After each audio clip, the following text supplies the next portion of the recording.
Well, now to the presidential transition as President-elect Trump continues to defend Robert F. Kennedy Jr. as his choice to become Health and Human Services Secretary. Kennedy made an appearance on Capitol Hill yesterday as he begins meeting with Republican lawmakers.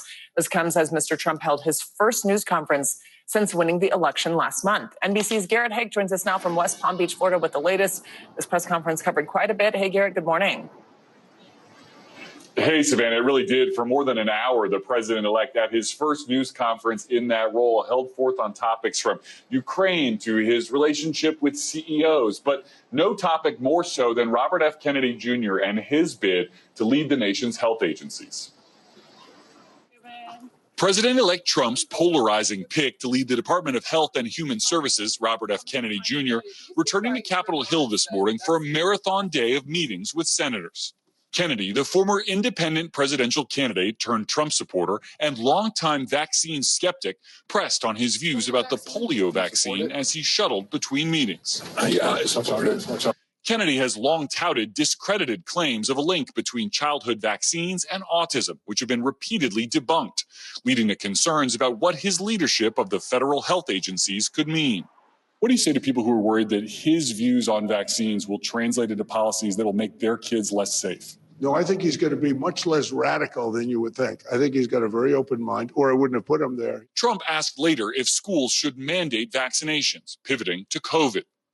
I don't like mandates. I was against mandates. Mostly Democrat governors did the mandates. But school vaccination requirements are set by states, with the federal government providing vaccine approvals, recommendations, and schedules, limiting the direct influence Kennedy or Trump could have.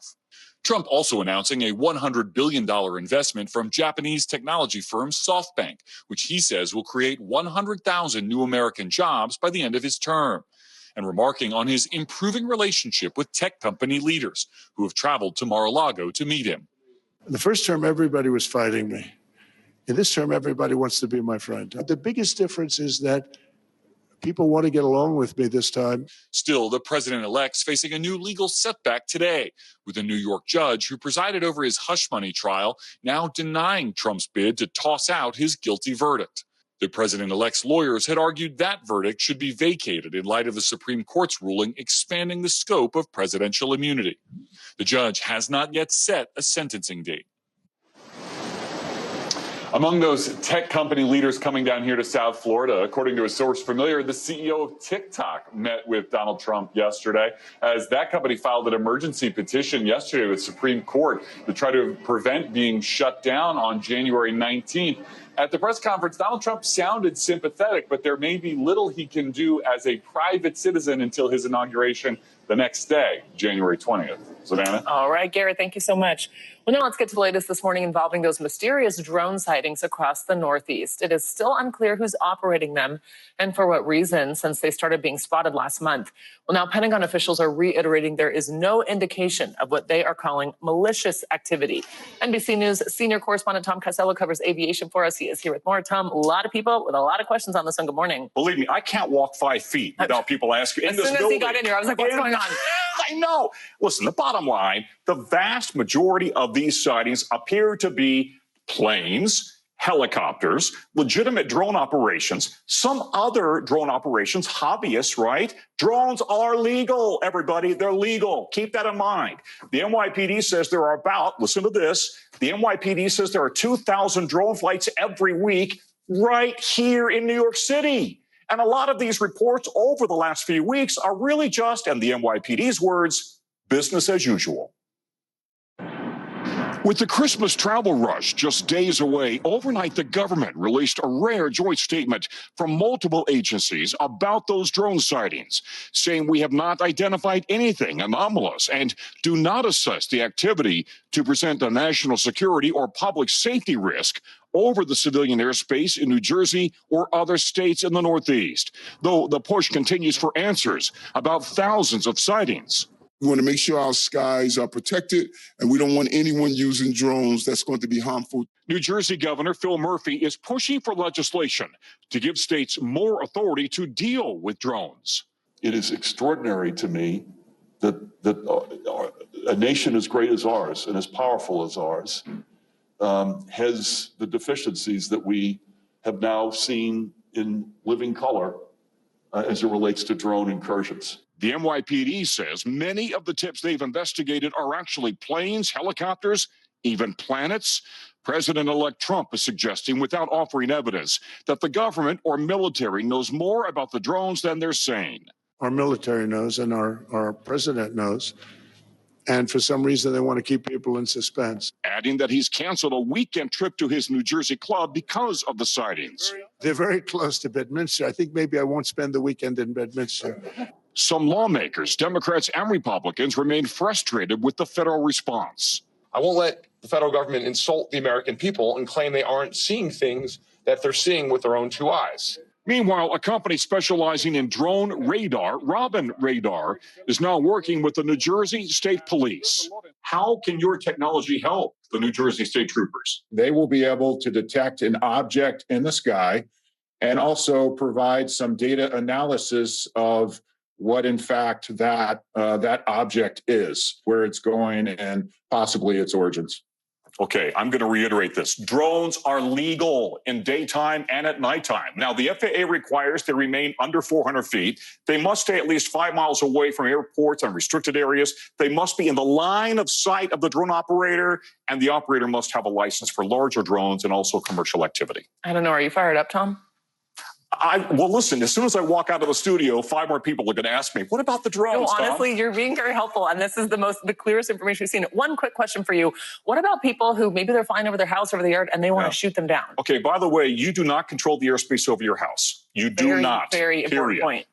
That's an important point. Second of all, the FBI just said, do not shoot at drones. You may be really shooting at planes and helicopters, at legitimate drones. And if you hit something, all that debris comes down, somebody on the ground gets hurt or killed. It is a felony to fire at an aircraft, and a drone is considered an aircraft. And many of them are legal.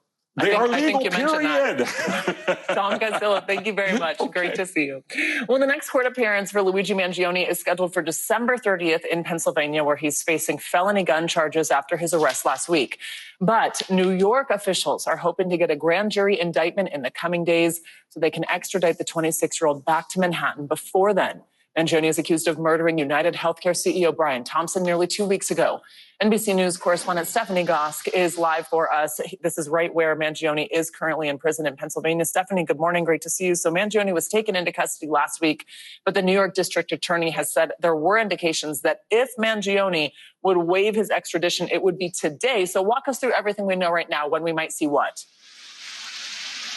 Okay, Savannah, well, it could be today, but the important thing there, and you mentioned it earlier, is this indictment out of the grand jury in New York City. Now, a source close to the investigation tells us that indictment could be handed up sometime this week. And as you mentioned, the DA said there are signs that Mangione may not fight the extradition, even though he was here in this courthouse last week saying he would fight the extradition. What's changed? Well, he has a new New York attorney, and with a new attorney could come new legal strategy, Savannah. Steph, even though the legal proceedings have stalled for now, public interest has, of course, continued to grow. In fact, a crowdsourcing website has now raised more than $130 with that money, saying it's being designated for his defense. Tell us about, I guess the word is the support he's getting, kind of this bizarre, in some ways inappropriate reaction online.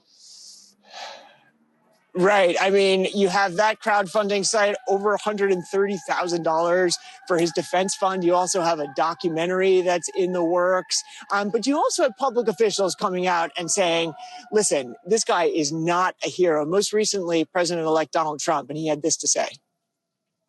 I think it's a terrible thing. I think it's really terrible that some people seem to admire him, like him. Just a cold-blooded, horrible killing, and how people can like this guy is that's a sickness, actually. Mangione is accused of killing a 50-year-old father of two on the streets of New York City, Savannah. All right, Stephanie Goss, thank you for your continued reporting here. Welcome back. The new Los Angeles District Attorney is racing the clock on what will likely be one of the most historic decisions of his career. Nathan Hochman was sworn into office only 2 weeks ago. Now he could influence the potential release of convicted murderers, Lyle and Eric Menendez. The brothers, who are each serving life sentences for killing their parents, are scheduled for a resentencing hearing at the end of January. NBC Nightly News anchor Lester Holt spoke with the new DA in an exclusive interview. How would you describe the amount of pressure you're feeling in the Menendez case?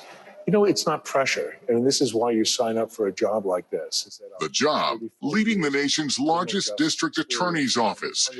I, Nathan Hochman. Nathan Hochman was swept into office amid a voter backlash against what critics saw as soft-on-crime policies of his predecessor, George Gascon, and rising violent crime. Your predecessor is referred to as a progressive. What does that make you?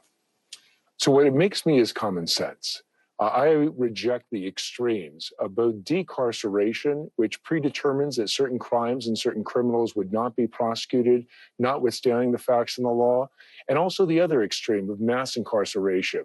Hochman, a Republican turned independent, vows to operate from what he calls the hard middle, including in his approach to the Menendez case, in which the previous DA asked a judge to resentence the brothers, who are currently serving sentences of life without parole for the 1989 murders of their parents. The pace is expeditious because we have a January 30th hearing. And I'm reading thousands of pages of confidential prison files. Hochman not tipping his hand as to where he may land on the case, but confirming personnel changes among the team that led the resentencing effort. Have you removed people who were directly involved in the Menendez case? So one of the people is actually will no longer be with the office, and I will be speaking to everybody who's ever touched the Menendez case in the DA's office. We refer to them as the Menendez Brothers, assuming they're always a package deal. In your view, as you do your review, do you leave open the possibility that their cases could be handled differently, that they would be split? Well, you're absolutely correct. While they're called the Menendez Brothers case, there's an Eric Menendez case and a Lyle Menendez case. There's actually two different victims. There's a Jose Menendez, the father, and Kitty Menendez, the mother. So we will look at each case separately, which is the way they actually should be handled. We'll look at each victim separately, which again is what the law actually demands us to do in reaching the ultimate decision over resentencing. Have you thought about what message it would send if you were to endorse resentencing in this case? It's not so much a message, but a precedent, because the precedent of whatever we do in this case will apply to future cases that we deal with requests for resentencing. We have to be consistent. Do you wish this was not on your desk? Do I wish it was not on my desk? You know what? You're dealt the cards you're dealt with in this life. And the Menendez card has been dealt. It's a card that we will deal with. Our thanks to Lester Holt for that report. It's important to note that the new DA will only make a recommendation whether to resentence the Menendez brothers to a lesser charge, which would make them eligible for parole. The judge and the California Parole Board will ultimately decide if they get released. Well, now let's get to the latest in the Middle East, where efforts continue to release the remaining hostages in Gaza. During a Hanukkah celebration hosted at the White House on Monday, President Biden had this to say about the hostages taken on October 7th. The trauma of that day and its aftermath is still raw and ongoing. I've gotten over 100 hostages out. I will not stop till I get every single one of them home. There are currently 100 hostages being held in Gaza by Hamas, including 36 who are deceased. 96 of these individuals were taken on October 7th. The death toll continues to rise in Gaza, with 16 people killed in a recent Israeli airstrike on a school sheltering displaced families. Most of the victims were women and children. Now, despite the ongoing conflict, Israel's defense minister said on Monday that an Israel-Hamas ceasefire deal is closer than ever. NBC News international correspondent Raf Sanchez joins us from Tel Aviv with more on this. Raf, good morning. Look, a lot of people find what I just said potentially hard to imagine, a ceasefire deal being near, given how difficult it's been to get there with so much time since October 7th. But Israel says the deal is, quote, closer than ever. What do we know at this point about these negotiations? Yeah, Savannah, we've been here many times before where these ceasefire talks have collapsed at the last minute. But I can tell you here in the Middle East, there are a number of positive indicators. One is what you just mentioned, Israel's defense minister speaking to a closed-door parliamentary hearing yesterday. I spoke to a lawmaker who was in that hearing, and he did indeed tell members of parliament that a deal is closer than ever. And what's notable is that this is Israel's new defense minister. It's a man who's very loyal to Netanyahu. He would not be out there raising expectations if he did not have a green light from his boss to do so. Another potentially hopeful sign, Savannah, is Jake Sullivan, the president's national security advisor, was here in the Middle East last week. He met with Netanyahu. He met with the leaders of Egypt and Qatar. But he went back to Washington.